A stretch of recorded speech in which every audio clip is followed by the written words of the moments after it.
Assalamualaikum warahmatullahi wabarakatuh. Kita lanjut lagi dengan fabrikasi nanomaterial. Ada dua tipe fabrikasi nanomaterial, yakni top down, kemudian yang kedua adalah bottom up. Yang pertama kali ini kita akan belajar top down. Jadi dari bulky besar-besar, kemudian kita bikin bagaimana material itu akan menjadi skala nano, gitu ya. Nah, kelas untuk material nano itu ada 4. Yang pertama adalah nol dimensi, yakni berupa titik nukleusasi gitu ya, atau pengintian. Kemudian 1 dimensi, ini bisa nanorod gitu ya. Kemudian 2 dimensi itu seperti film nanoseed. Kemudian ada yang disebut sebagai 3 dimensi. 3 dimensi ini dia lebih membentuk structure, entah itu bentuknya tidak beraturan ya, segi 12 ataupun segi 9, segi berapapun itu dia membentuk suatu struktur. Kita biasanya mengenal sebagai yang namanya zeolith atau MOF, Metal Organic Framework gitu. Nah, kalau untuk yang nol dimensi, ini dia benar-benar seperti butiran-butiran ya, serbuk-serbuk seperti itu. Kemudian ada nanotube, nanoseed, dan ada zeolite. Oke. Nah, bagaimana sih sintesis nanopartikel itu bisa berhasil? Nah, itu ada beberapa parameter yang perlu kita consider ya, yang perlu kita perhatikan benar-benar, yakni yang pertama temperatur. Nanomaterial itu dia sensitif terhadap temperatur. Kemudian pressure-nya harus tinggi. Karena nanopartikel ini dia kita harapkan misalnya kalau dari bottom up itu kita benar-benar setting dia tidak growth yang terlalu besar. Kalau growth yang terlalu besar akhirnya bisa menghasilkan makro atau mikro partikel ya. Tapi kalau nanopartikel itu benar-benar pressure-nya harus tinggi dengan waktu dan temperatur yang sesingkat-singkatnya. Waktu ini juga tergantung ya, panjang inkubasinya ya, itu akan berpengaruh pada particle growth-nya, nucleus growth-nya gitu ya. Kemudian ada particle size and shape. Size and shape ini bergantung dari 3 itu tadi. Ada waktu, ada suhu, ada tekanan. Size dan shape ini sangat bergantung pada yaitu tadi, ketiga itu tadi ya. Nah, cause preparation lah ini bergantung pada inisiatornya. Inisiatornya ini berasal dari apa dulu? Kita punya molekul ya, dari 2 molekul. Biasanya itu adalah metal base, logam base ya. Yang satunya itu adalah larutan base biasa. Nah, itu kalau metal base itu biasanya cenderungnya particle growth-nya itu tidak terlalu besar. Tapi itu mahal. Dan parameternya seperti suhu, temperatur, kelembapan, dan tekanan itu benar-benar harus dikontrol untuk menghasilkan partikel yang bagus. Size-nya bagus, size-nya itu dia homogen, kemudian shape-nya juga homogen gitu. Kemudian ada prosesnya, ini juga prosesnya mau yang seperti apa, semakin kecil kah atau semakin lebar kah. Ini kalau proses ini pada material-material nanotube ya, nanotube, kemudian zeolite, metal organic framework. pH value itu juga bergantung untuk pembuatan partikel nano itu biasanya menghasilkan pH yang terlalu lebar ya. Ada yang bisa pada pH basah, ada yang bisa dengan pH asam. Jadi bergantung pada inisiatornya. Environment ini bergantung juga bagaimana nanti lingkungannya, kelembabannya, kemudian apa itu namanya, suhunya, peletakannya, apakah dia bercampur dengan eh, partikel yang lain gitu ya. Harus benar-benar di ruangan yang steril. Nah, ini gambarannya. Misalnya kita dari top down ya. Kalau top down itu berarti dari bulky material besar, kemudian kita pecah-pecah menjadi kecil-kecil sehingga menjadi nanopartikel. Namun kalau bottom up dari kecil-kecil, dari molekul-molekul ya, dari molekul atau atom, kemudian dia mengklaster. Mengklaster ini maksudnya adalah nukleisasi atau pengintian. Ya, kemudian pengintian ini akan berdampak pada kristalinisasi, grain growth, dan lain sebagainya, sehingga menghasilkan nanopartikel. Gitu.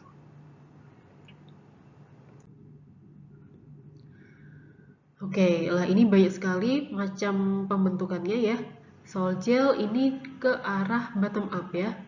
Bottom up, kemudian hydrothermal synthesis, ball milling lah. Kalau ball milling ini lebih ke top down, dari besar menjadi kecil karena dia diberikan tumbukan-tumbukan. Kalau kalau dalam hal ini materi untuk pertemuan kali ini kita akan mempelajari tentang ball milling process. Nah, ini ada beberapa fabrikasi ya, bottom up, misal dari chemical, self assembly, positional assembly, sedangkan untuk top down itu dari beberapa metode, litografi, catching, etching, grinding. Pendekatannya, kalau bottom up itu dibuat dengan menyusun atau mengontrol atom demi atom menjadi molekul, dari molekul nanti menjadi suatu polimer atau yang polimer ya. Kemudian kalau logam, keramik itu membentuk susunan kisi. Kalau top down, bulky material nanti akan dihancurkan sedemikian rupa hingga membentuk suatu nanometer, material yang berukuran nano. Diharapkan dari partikel-partikel nano itu adalah performa yang lebih baik dan berbeda dengan bulky material aslinya. Preparation, kalau physical method ini ke top down ya. Top down, ball milling, sputtering, evaporating, sedangkan untuk chemical ini kebanyakan lebih ke bottom up. Top down dan bottom up, pembuatan top down ini biasanya mechanical milling, tumbukan, sedangkan kalau bottom up itu yang paling mudah adalah sol gel yang bisa kita aplikasikan di lab basah kita dan tidak memerlukan alat-alat yang lebih advance. Sol gel cukup menggunakan glass packer, steering, kemudian magnetic bar, steeringnya menggunakan temperatur yang seberapa, kondisi lingkungannya kita perhatikan dengan suhu ruang pun itu bisa. Hal top down ini sintesis nanomaterial dari makroskopik initial structure ya, kemudian kita kontrol entah itu menggunakan physical, mechanical, ball milling, cutting, grinding, menggunting itu juga termasuk top down ya. Dari material sheet misalnya kertas, kemudian kita gunting kecil-kecil, itu adalah upaya untuk menghasilkan dari material bulky untuk menjadi material yang lebih kecil-kecil lagi.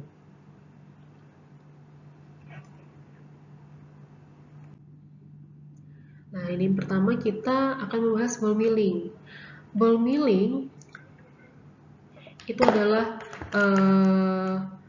alat ada di lab material lantai 1. Ya, di situ ada alatnya. Kemudian kalian bisa gunakan nanti atas bantuan oleh Mas Rohman gitu ya.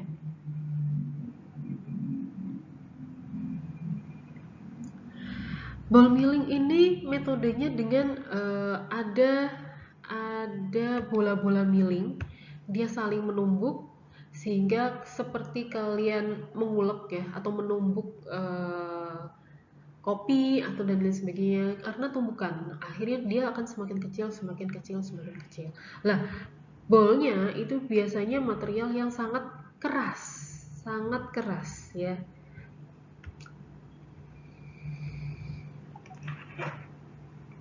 Kita akan coba lah ini. dia akan saling menumpuk. Misalnya ini adalah sampel powder kita yang awalnya bukan powder ya, mungkin awalnya adalah seperti kapsul, kemudian kita harapkan itu dia sampel powdernya menjadi butiran nano gitu ya, karena hasil tumbukan dari ball milling ini akibat impact ya, karena dia menumbuk gitu. Biasanya bentukannya adalah material yang sangat keras, bisa dengan ceramic bowl, flint pebbles, atau stainless steel bowl. Kalau stainless steel bowl itu biasanya material yang diharapkan yang ditumbuk itu tidak seramik. Kalau misalnya kita punya hidroksiapatit makro atau mikrometer gitu ya skalanya, kemudian kita pengen menghasilkan nano, ya jangan menggunakan stainless steel bowl. Biasanya itu tidak cukup kuat untuk menghantam hidroksiapatit karena hidroksiapatit itu sendiri adalah seramik. Maka gunakanlah bowl yang sama kerasnya atau lebih keras dibandingkan sampel powder kita gitu. Prinsipnya dengan RPM yang kita atur ya, speed yang kita atur, rotasinya itu dia X, Y, Z ya, X, kemudian Y, dan Z. Jadi ketiga dimensi. Namun ada ball milling yang hanya 2 dimensi, yakni ke kanan aja ya, kanan kiri gitu. Ada yang dia juga kanan kiri juga berputar. Kalau dia sedemikian hingga itu biasanya planetary ball milling namanya. Kalau ball milling biasa itu biasanya hanya 2 dimensi.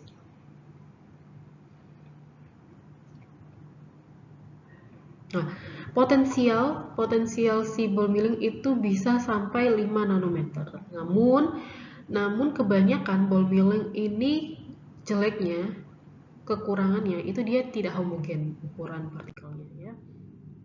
Nah, ini ada ball milling, dia hanya berputar gitu ya. Berputar, kemudian ada planetary, kemudian ada yang ke arah 2 dimensi, vibrasi biasa, kemudian ada steering, jadi di sini ada tumbukan juga, ada steeringnya juga. Pengadukan ini membantu homogenisasi. High energy ball milling, nah ini dia dengan energi yang sangat tinggi, harapannya itu impactnya itu sangatlah besar. Biasanya menggunakan wet grinding nanopartikel. Jadi yang digunakan pada high energy ini membutuhkan suatu cairan, tapi cairannya tidak berinteraksi dengan partikel kita, hanya medianya saja. Kalau semakin sama seperti kita mengulek ya, kalau bahan-bahannya saja tanpa diberi air itu kan agak susah. Namun kalau diberi suatu cairan sebagai pembasahnya, media pembasahnya, itu kan dia lebih halus gitu. Ada juga yang dry grinding, tidak perlu adanya wet ya. Kemudian ada high pressure, ini benar-benar tidak hanya menggunakan impact, namun dia juga ada pressure di dalamnya.